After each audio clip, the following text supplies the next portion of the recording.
Seria muito fácil chegar aqui e falar mal desse anime porque realmente a premissa é criminosa. Inclusive nesse vídeo nós vamos falar da temática sexual, então se você é muito jovem, não é um tema que você está interessado, por favor pule para o próximo vídeo. O anime que nós vamos falar hoje é o Isekai do Labirinto, uma fantasia em que o suposto herói compra escravas sexuais e faz uso delas.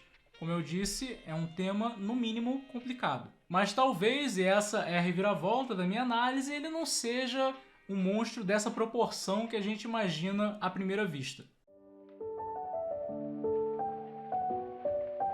Um harém no labirinto de outro mundo conta a história do Michiu, que é transportado para um mundo de fantasia. É um começo muito bem feito que eu elogiei no vídeo de primeiras reações da temporada, com o realismo do choque que ele sente ao perceber que matou uma pessoa de verdade e de construção de todo o envolto naquele vilarejo inicial. Você tem as leis próprias daquele mundo, um sistema criativo de diferenciação entre criminosos e pessoas de bem e o centro da narrativa, que é a compra de escravas. Antes da gente avançar na análise, eu tenho que dizer algo que é óbvio para pessoas equilibradas, mas que talvez seja inconveniente para alguns. A realidade tende a ser inconveniente para a fantasia. Nessa história existe uma glamorização, uma passada de pano inacreditável, não vamos conversar sobre isso, que é o aspecto de você poder comprar uma pessoa para ela transar com você. E a parte óbvia que eu tenho que dizer, esse é um momento sério,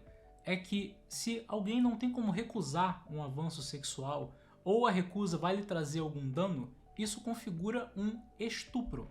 Então, toda relação sexual que você tiver entre um, entre aspas, mestre e uma escrava é um estupro e sempre vai ser um estupro. Ainda que a escrava, entre aspas, gigantes do tamanho do Cristo Redentor, goste do que está acontecendo, ela não tem opção. Então, em última instância, não importa se ela gosta ou não. Dito isso, aqui vem a virada da minha análise, porque isso que eu acabei de descrever foi a minha primeira reação. Mas eu não acredito que isso é o que acontece nessa história. Se ainda não ficou claro, esse é um anime que mostra relações sexuais com nudez, só não mostrando a penetração, mas que mostra masturbação, sexo oral. Quase todo episódio tem isso, é uma obra para o espectador se masturbar, ainda que não fisicamente, mentalmente, através de uma fantasia animada. E é nessa palavra, fantasia, que girou a chave na minha cabeça do que essa história realmente é.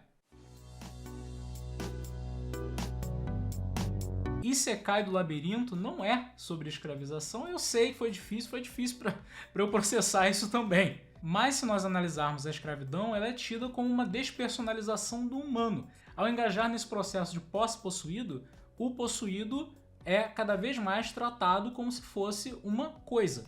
Só que quando a gente observa o que acontece no anime, a escrava, que até então é só uma, mas no mangá já chegamos a outras e também a gente já teve uma prévia de que vão ser várias, elas todas têm um processo de tratamento onde elas são tomadas cada vez mais como pessoas. Dentro do anime, essa primeira escrava dorme na mesma cama que ele, eles têm refeições juntos, o que eles ganham no labirinto serve para melhorar a vida de ambos ao mesmo tempo, e é assim com tudo, exceto na hora da relação sexual. E na vida real existe o fetiche da dominação, que é esse tabu de você possuir outra pessoa. E o que esse anime é, muito mais do que sobre escravismo, é um soft porn, ou seja, é uma realização de uma fantasia de um fetiche. O público a quem ele serve não quer ter escravas de verdade, eles querem o jogo de mentirinha de ter uma escrava, ou seja, ter uma escrava sim na hora do sexo, a questão da dominação, porque o resto da relação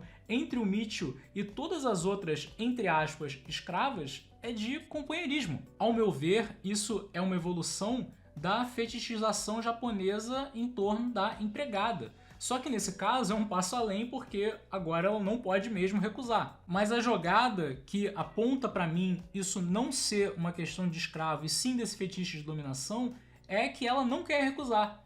E isso faz funcionar enquanto fetiche, porque se torna um jogo. Porque assim como na vida real é uma brincadeira, o que está em jogo ali entre dominado e dominante não é um sistema escravocrata real, mas um jogo de interpretação. Inclusive na vida real, quem costuma ter o real poder nessas situações dominante e dominado é o dominado. porque é ele que decide quem para, e é o dominante que tem que ficar atento o tempo todo para os sinais. Se ela não quisesse recusar e isso fosse retratado como uma relação escravocrata real, como chegou perto de ser naquele anime Redo of Healer, que colocou uma chuva de estupros na sua história, eu não ia nem ter o que analisar, seria só lastimável. Mas neste caso, mesmo na música ending da história, que eu aconselho você ver a letra o que significa, porque é muito interessante, tem um diálogo fantástico entre o protagonista e o vendedor de escravos, um cara bem arrumado, com um cavanhaque, vestido de vermelho, que fica ali entre o vendedor de Needful Things e uma figura do próprio diabo. Ele é o vendedor do tabu.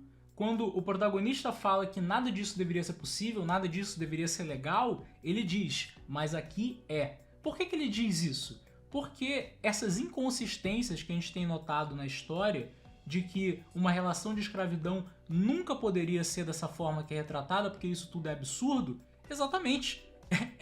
É para ser absurdo, porque o que você está vendo aqui não é a fantasia que te faz pensar melhor sobre a realidade. Isekai do Labirinto é uma fantasia sexual pura.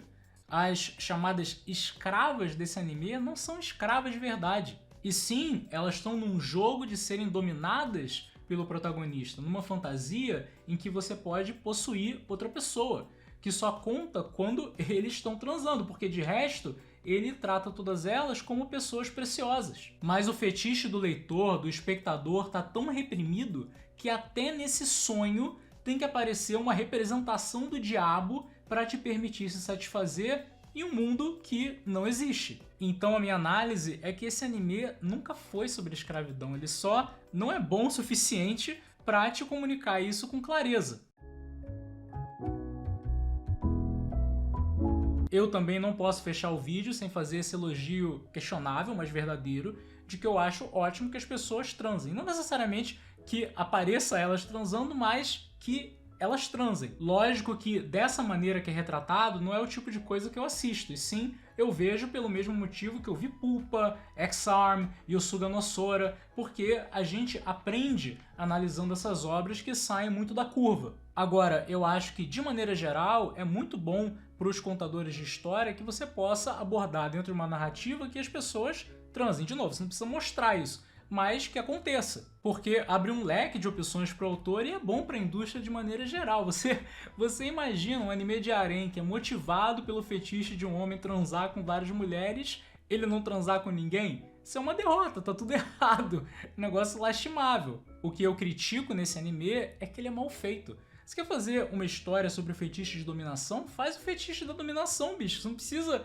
colocar escravos no meio dessa história. Inclusive, se o autor tivesse optado por não incluir a escravidão, ou pelo menos tirar ela, como inclusive é uma das sugestões do próprio público dele, que o rapaz deveria ter libertado a menina, e aí sim ela ter escolhido ficar com ele, ele teria salvado uma grande dor de cabeça e provavelmente nem teria esse vídeo.